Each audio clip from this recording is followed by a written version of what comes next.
There are few letters that mean more to millennials than TGIF.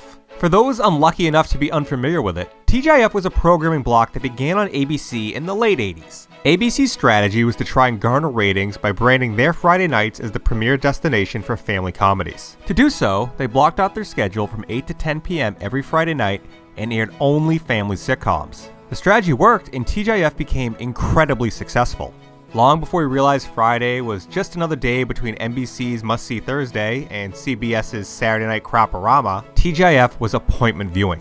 Shows like Full House and Family Matters got their starts on the block and are still beloved today. But for every TGIF show that could be considered a hit, there were just as many that were considered a bust. TGIF was such a valuable part of ABC's programming strategy that they were not messing around when it came to their ratings. If you didn't deliver on Friday nights, you were history. Over the years, many shows came and went on the block, but as far as I could tell, only one of those shows ever featured a war criminal. The TGIF Comedy Quiz.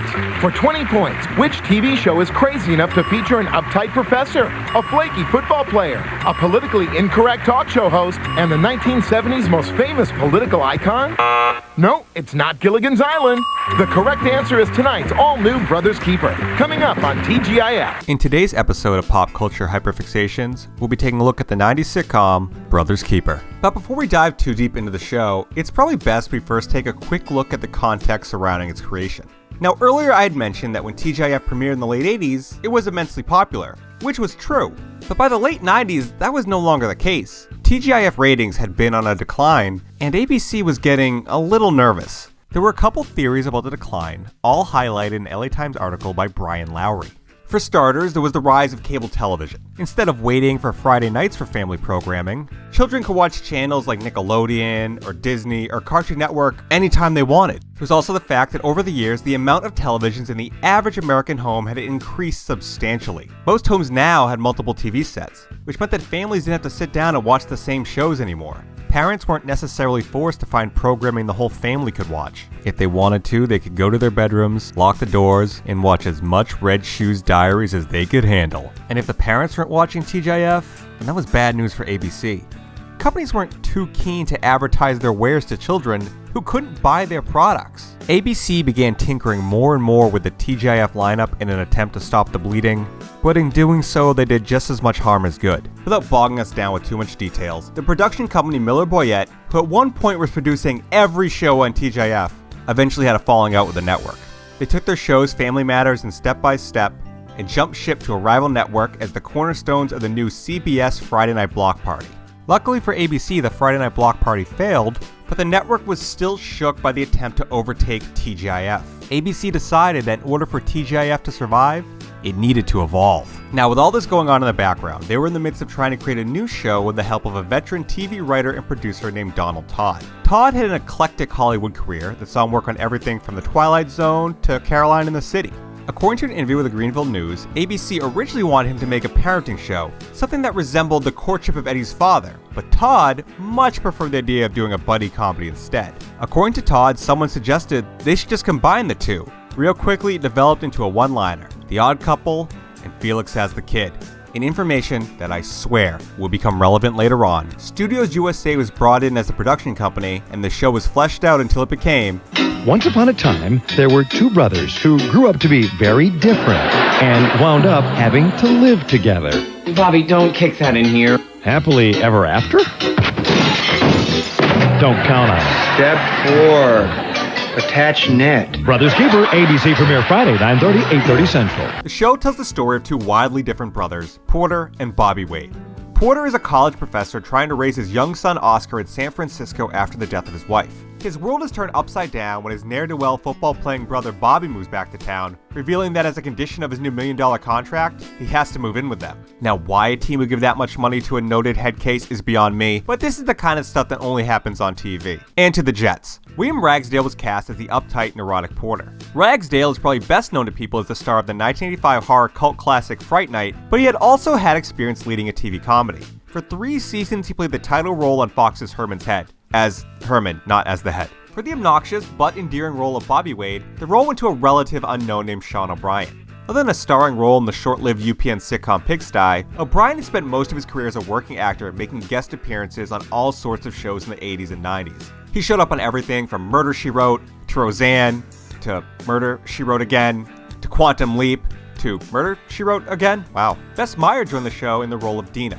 Bobby's agent who also develops a romantic chemistry with Porter. Meyer had been a regular cast member on many short-lived 90s shows, including Parenthood, Room for Two, and The Boys Are Back. Surprisingly enough, she wasn't the only cast member from the short-lived sitcom to join Brothers Keeper. Rounding out the show as Porter's son Oscar was Justin Cooper. While Bess Meyer may have known him from The Boys Are Back, most of us know him as the kid from Liar Liar. Nearly 12 million viewers were watching ABC on September 25th, 1998, when the world got their first look at Brothers Keeper.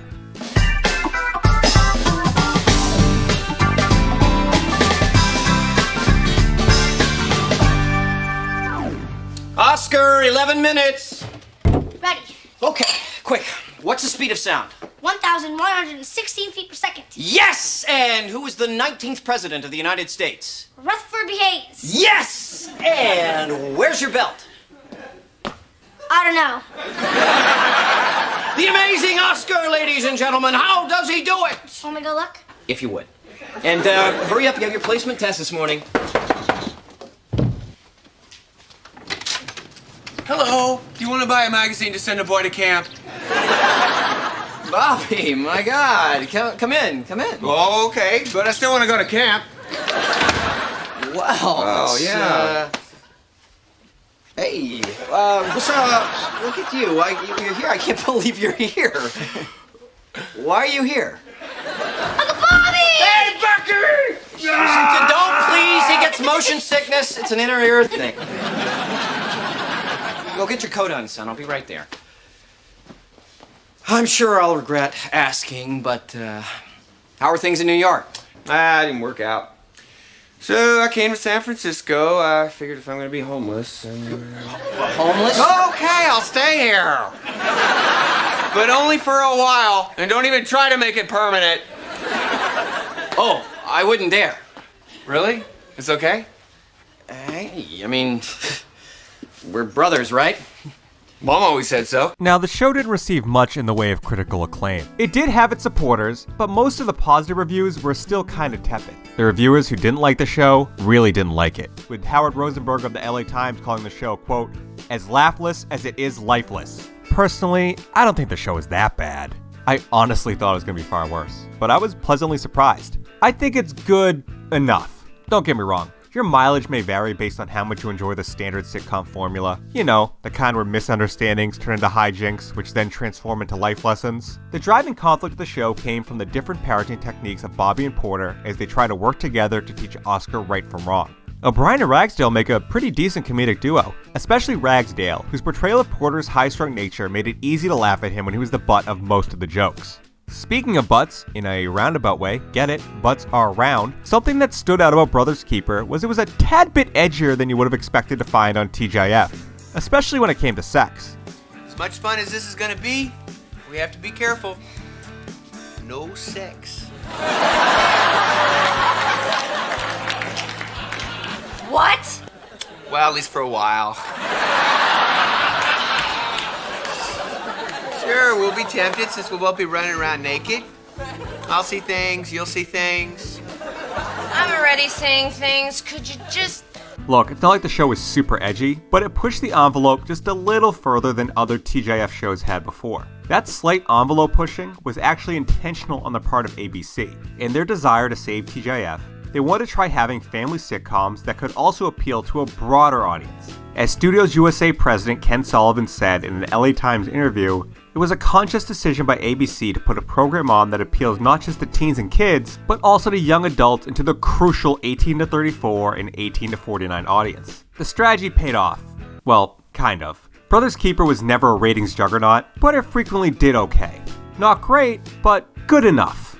Over the course of the season, it averaged a finishing spot of 48th place out of 120-ish shows. The high mark for viewership came on a November 6th episode that saw it receive a 12.87. That episode was one of the few that focused on Bobby's NFL career and featured cameo appearances by the Monday Night Football crew of Dan Dierdorf, Boomer Esiason, and Al Michaels. That was something else that stood out about Brothers Keeper.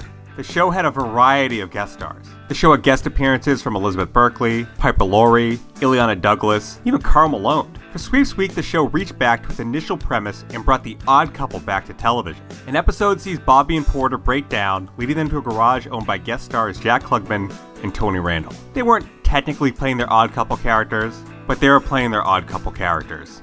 Oh dear. What? Right away you've split an infinitive. We would like you to really try hard. You can't split to try. Why not? Why not? You're going to love the 4th grade. You can't split an infinitive. It's a rule. From who? From whom? It's straight from the Latin. In the Latin, the infinitive is one word. Ergo. Okay. If I ever fax Julius Caesar, I'll ask for your help. If you're gonna take that attitude, we might as well not have this conversation. That's my goal. Of all the guest stars, the Odd Couple reunion got the most attention from newspapers. People were thrilled to see Klugman and Randall back together. It was a nice boost of publicity for the show. At the time, it was the most news attention the freshman sitcom had garnered.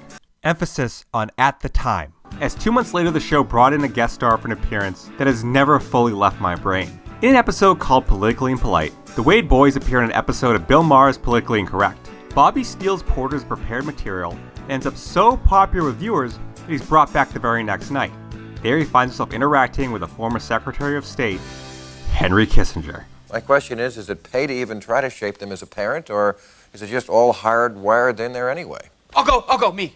I don't think it's nature or nurture. I think no matter what you do, everybody turns out different. Yes, it's like tennis shoes. They're supposed to be uniform in size, but because they're made by human beings, they're minor variations. And while the left shoe is different from the right, you need both for proper balance. Although frankly, the left often makes me uncomfortable.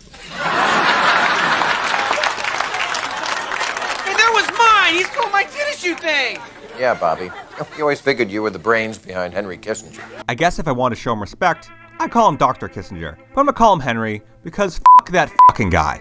Now, I'm man enough to admit that I'm a bit over my head when it comes to understanding geopolitical affairs. I have a losing streak in Risk that dates back to every single time I've ever played. But despite my limited knowledge in the area, I still feel pretty confident supporting the theory that Henry was a war criminal. He was so evil, I'm not fully sure where to start. I guess we could begin with his role in allegedly sabotaging the Vietnam peace talks just to help Richard Nixon get elected, an action which prolonged the war and killed millions. There was also the Cambodian bombing campaigns, which not only killed hundreds of thousands, but set the stage for a power vacuum that ultimately ended in genocide, and millions more murdered. There was also, okay, you know what? I'll stop here. The man committed too much evil to cover in what was supposed to be a fun video about a show that aired after Boy Meets World. The man was so villainous that the Behind the Bastards podcast took 8 hours to cover his misdeeds. In that episode, comedian Gareth Reynolds said it best: Henry Kissinger is the Forrest Gump of war crimes. You look all across modern American history, and there he was, making life worse. So how did a man who at one point was the architect of an American foreign policy that either directly or indirectly killed millions end up on a TGIF sitcom? Well, earlier on I mentioned that the choice of Studios USA as the production company would be relevant later on. Well, now's that time, because the senior vice president of comedy programming for Studios USA was David Kissinger, Henry's son. For years, David had been broached about getting his father on television, but never felt any of the ideas were good enough. I've been working in the television business for about 8 years, and people hear that my father is Henry Kissinger frequently have been asked to approach him and see if he'll do a guest spot on one of the shows I've been involved with. Even before his son got involved in Hollywood, Kissinger had dabbled in acting. He made a cameo appearance in a season 4 episode of the primetime soap Dynasty.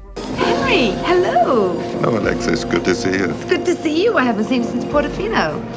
It was fun. Still, Henry didn't really work that much in television, and David wasn't too keen to pitch his dad on projects he didn't think was worth his time. He did mention in the article referenced earlier that he did try to help his father get on Seinfeld. Apparently the producers had an idea to have Henry guest star as George Costanza's psychiatrist, but that appearance fell through, and Henry wouldn't try to act again until David decided that the Politically Impolite episode would be a great spot for a cameo. Henry doesn't have much to do on the show, and even then he doesn't display much in the way of range. He certainly doesn't have the range of the bombs he dropped in Cambodia. Okay, I'll stop now. Much like how Vietnam could have stopped if... Brothers Keeper finished its season out with a 2-part finale that ends on a cliffhanger. Gradually throughout the series, Dina and Porter had begun to hint at romantic feelings for each other. It all climaxes when Deanna starts dating a new client, which leaves Porter heartbroken. Meanwhile, Bobby experiences his first earthquake and becomes desperate to get traded out of San Francisco. The season concludes when Deanna dumps her boyfriend to begin a romantic relationship with Porter, while at the same time Bobby finds out that he's been cut from the 49ers and his football career might be over. What happens next? Well, you'll just have to wait till next season. Despite magazines like Entertainment Weekly thinking it was a lock to remain on the schedule, Brothers Keeper was canceled. There was no reporting at the time to explain why, and I'm a little baffled myself. The show did solid in the ratings, and as the LA Times reported in January of '99, it was basically winning in all the metrics that Nielsen measured. For whatever reason, ABC didn't think the show was worth keeping on the air. I wish there was someone to blame. I mean, I'm gonna blame Henry Kissinger because, f that guy. Look, Brothers Keeper isn't a show that's gonna leave a lasting legacy. It wasn't canceled ahead of its time, and it hasn't been reclaimed by the internet. I don't expect a critical reappraisal anytime soon, but I've been wrong before, like every time I've ever played Risk. But what Brothers Keeper was a TV show. And that's all it needed to be. Sometimes a show's legacy is that it didn't have a legacy. It wasn't meant to be dissected by a bored millennial in a YouTube video 25 years later. It was meant to be watched every Friday night from 9:30 to 10 p.m. And sometimes, that's good enough. Thanks for watching. If you liked the video, well, hit like. If you want to see more, hit subscribe. And let me know in the comments if you watch Brothers Keeper. Or maybe your favorite canceled TGIF shows. I'm thinking about doing a series of these, and I'm curious if there's enough meat on the bone. I'd love to hear from you. Thanks.